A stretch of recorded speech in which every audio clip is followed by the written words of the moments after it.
Bonsoir. Bon, Carlo, on parle d'abord du match ou de Beckham? Vous voulez. On va commencer par le match. Alors, est-ce que tu es très satisfait de la performance de tes hommes? Est-ce que pour toi, c'est le meilleur match de 2013? Sûrement, le meilleur match de 2013, nous sommes retournés jouer comme nous avons joué très bien dans les mois de décembre. Et aujourd'hui, la performance de l'équipe était très bonne, surtout le début où nous avons utilisé beaucoup la vitesse, la transition de balle vers notre attaquant. Et l'attaquant, il a utilisé très bonne combinaison devant. Et nous sommes satisfaits. C'est Paris qui était trop fort ou Toulouse qui était trop faible? Non, je ne pense pas que Toulouse est une équipe faible. C'est vrai que le premier but de Pastore, il a changé le match. C'était plus difficile pour Toulouse parce que, comme d'habitude, quand nous sommes devant un but, nous utilisons de plus les contre-attaques. Les contre-attaques ce soir étaient très dangereux parce que Lucas il a fait une très belle performance. Alors il a changé et pour Toulouse c'était plus difficile. Mais je pense que Toulouse il a une très bonne organisation de jeu. Il a une équipe qui est positive dans les jeux. Après, le carton rouge était impossible pour Toulouse. Est-ce que c'est le genre de match qui, à l'instar de Porto en 2013, peut relancer l'équipe sur une vraie dynamique collective? Notre moment, il n'est pas mal. C'est vrai que nous n'avons pas joué bien contre Ajaccio. Peut-être que contre Lille, nous n'avons pas utilisé toute notre qualité. Mais c'est normal dans un championnat que tu ne peux pas tous les fois jouer à les meilleurs. L'équipe, il est solide. Et quand une équipe il est solide, elle peut mettre en place aussi la qualité que nous avons. Les matchs ils sont très, très, très, très bons matchs. Tu es satisfait de la charnière centrale, de la performance d'Armand et Sacco? Oui, très bien. Défensivement, nous avons fait très bien. Il y a beaucoup de support dans le milieu de terrain, surtout de Pastore. Il a travaillé très bien défensivement. Et alors, la charnière centrale était bien placée tout le temps. Vous avez l'idée d'où vous allez mettre David Beckham dans ce dispositif et dans la partie offensive de vos joueurs ce soir? Beckham, je pense qu'il est un joueur qui a beaucoup d'expérience, qu'il peut l'aider sûrement. Il va aider l'équipe à faire meilleure expérience, meilleure qualité de jeu. Je pense que tout le monde au PSG il est content de l'arrivée de Beckham parce que il est un joueur qui a beaucoup de qualités. Vous l'avez vu jouer, vous avez vu des matchs de plus récents. Dans quelles conditions est-il en ce moment? En ce moment, il a fait la vacance, il est retourné de la vacance, il a déjà commencé à entraîner, il a besoin encore de 2 semaines pour entraîner, pour être d'avoir une bonne condition physique. Et après, on verra qu'est-ce qu'il passe. Vous savez déjà où vous voulez le faire jouer, à quel poste? Vous avez une idée? S'il mérite de jouer, il va jouer. Je pense que la position, il peut jouer comme milieu de terrain défensif, il peut jouer, quelquefois il peut jouer à droite. S'il mérite de jouer, il va jouer. Vous aviez toujours dit que le mercato était fini, qu'il n'y avait que Lucas, et au final, Chabot est sorti. C'était une surprise, mais je suis très content parce que je connais Beckham très bien. Je suis très content parce qu'il va mettre plus de professionnalisme, plus les joueurs très sérieux. Et alors, je pense que l'équipe il va améliorer avec lui. Carlo, il y a beaucoup de questions en France sur le niveau de David Beckham. Quand on voit le match que vous faites ce soir, on se demande un petit peu qu'est-ce qu'il peut apporter à votre équipe. Comment vous pouvez répondre à ce genre d'interrogation de tous? Deux choses, il peut le porter, expérience, professionnalisme et qualité. Trois choses. Vous n'avez aucun doute, vous? Non, je suis très sûr parce que je connais lui très bien. Il a beaucoup de caractère il est sérieux, il est humble. Et pour un entraîneur, avoir pas un joueur comme Beckham, mais 20 joueurs comme Beckham, le travail est le plus facile.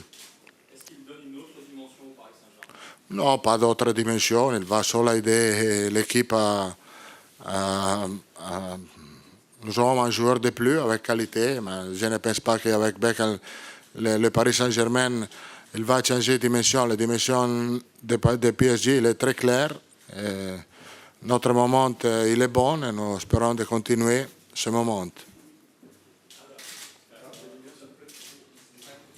avais dit donc qu'il n'y aurait pas d'arrivée après Lucas.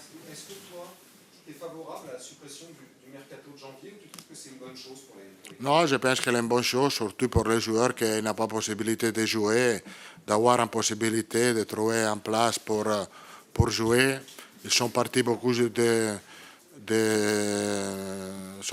de notre joueurs, Bodmer, Sissoko, Lundula, Néné, pour chercher une place pour jouer. Et je pense que c'est une bonne chose, le mercato de janvier.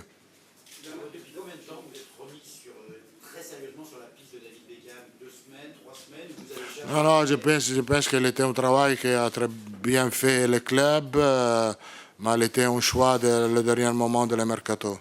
Jamais question en français, on a deux questions en anglais. Est-ce que vous avez été déçu par l'absence des joueurs cette semaine aux obsèques de Nick Rowe? Je n'ai pas compris. Est-ce que vous avez été déçu par l'absence de nombreux joueurs cette semaine aux obsèques de Nick Rowe? Non, pas déçu, parce qu'il est un choix sûrement personnel. Je pense que tout le monde au PSG il était très proche à la famille de Nick, tous les joueurs, tout le monde. Et la femme de Nick, il a remercié tout le monde, les joueurs, l'équipe. Alors, il a un choix personnel d'aller ou pas, mais pas de problème. Je pense que toute l'équipe, tout le monde, il était proche à la famille de Nick. Et la femme de Nick connaît très bien ces choses. Yeah.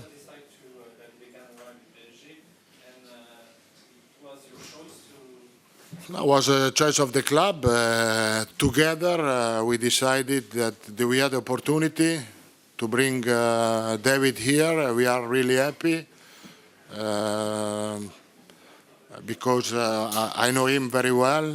He was my player for 6 months, and I appreciate a lot his professionalism, his character, his ability, and so we are really happy. You were his coach in Milan AC. It was much younger. Do you think now he's older for PSG? Do you think he will play? Well, it's not young. This is this is normal. But I manage player 39 years old. I think he is fit. He doesn't have problem.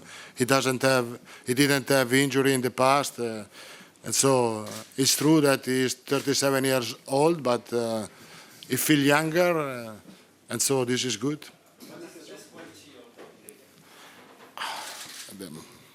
He has a lot of quality. I would like to think that he has a really strong character, a really good character.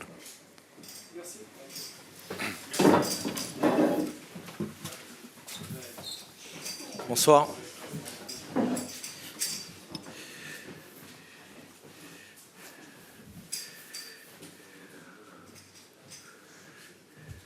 Alors, est-ce que le premier but sur un hors-jeu parisien change définitivement le match ou est-ce que la différence s'est faite ailleurs? Non, la différence, elle se fait ensuite ailleurs, mais je pense que le premier but a beaucoup d'importance, beaucoup d'influence. Il ne permet pas de vraiment faire ce qu'on avait envie de réaliser, c'est-à-dire qu'on voulait faire une bonne entame avec beaucoup de pression sur l'équipe de Paris, essayer de mettre le public un petit peu avec nous et puis les obliger à défendre. Là, on leur donne de suite une situation favorable où ils excellent, c'est-à-dire que là, ils sont plus obligés de faire le jeu, ils peuvent être en position d'attente et puis jouer très très vite sur la transition offensive, ce qu'ils font très bien, ce qu'ils ont fait. Donc je pense que le premier but a eu une très très grande influence. je suis surpris que le corps arbitral ne le voit pas. Voilà. Mais ensuite, je pense que le deuxième fait de jeu, l'expulsion nous pénalise énormément, même si j'oublie pas que voilà, on commet beaucoup d'erreurs sur les deux premiers buts qu'on encaisse, et on se met un handicap très grand entre le fait d'être mené 2-0 et puis surtout de se retrouver à 10 pratiquement une heure. Donc c'est très compliqué face à une équipe avec autant de talent offensif, avec maintenant autant de qualité dans l'organisation générale. Je veux dire, c'est très dur. Voilà. On a parfois le sentiment que vos joueurs ne trouvent pas de solution, c'était arrêté, qu'ils jouent arrêté. Ouais, je pense que l'importance du premier but, on s'est retrouvé à être mené, et avec je pense aussi le souvenir d'il y a 9 jours contre eux en Coupe de France. Donc nos plans étaient contrariés à partir de cette ouverture du score. Donc voilà, j'ai senti une équipe de Toulouse avec de l'envie, de la volonté, être capable d'avoir de la qualité dans les premiers enchaînements, dans la remontée du ballon, mais être trop timoré, trop timide, trop en manque d'idées dans les 25-30 derniers mètres. Je pense qu'on n'a pas suffisamment poussé Paris à la faute, et je pense qu'il aurait fallu le faire. Un peu trop de respect, sûrement dû à cette ouverture du score, et peut-être à une crainte pour la suite du match. Est-ce que c'est le fait de ne pas avoir pu s'exprimer dans un stade en plein plein qui fait le plus mal? Oui, un peu. Je pense que c'est le fait de ne pas avoir été capable d'être nous-mêmes, d'avoir poussé un peu plus Paris dans ses retranchements.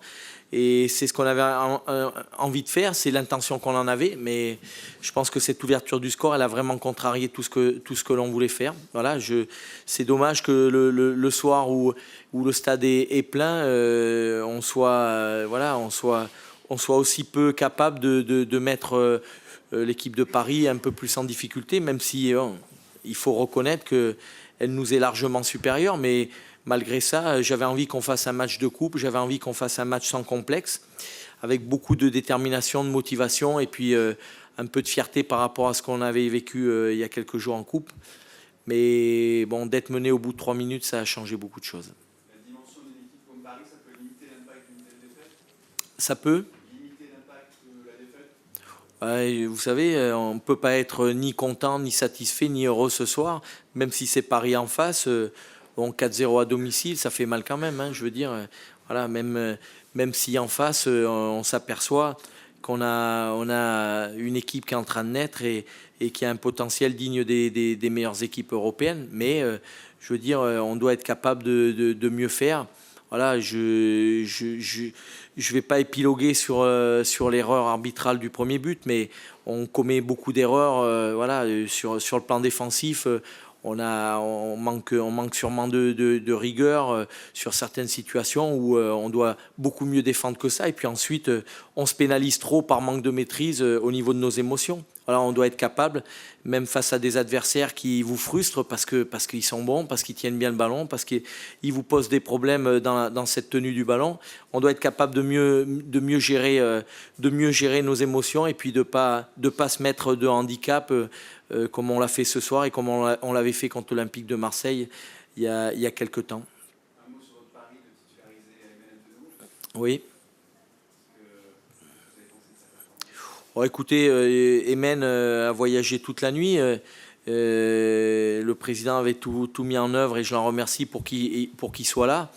Voilà, Emen, c'est un compétiteur, il se prépare très bien, donc on savait qu'il allait être prêt. Maintenant, comme l'ensemble de l'équipe, je pense que le fait d'être mené 3-0, ça change beaucoup de choses. Et puis là, il a fallu essayer de revenir au score, de s'ouvrir un peu plus. Et comme je vous l'ai dit, Paris est sûrement actuellement une des meilleures équipes européennes à la récupération du ballon sur cette transition offensive, parce que voilà, elle a des joueurs qui vont très vite, qui sont capables déjà sur leur première touche d'éliminer l'adversaire, et puis de se projeter face à la ligne défensive adverse. Voilà, dès qu'ils prennent de la vitesse, ils sont très dangereux.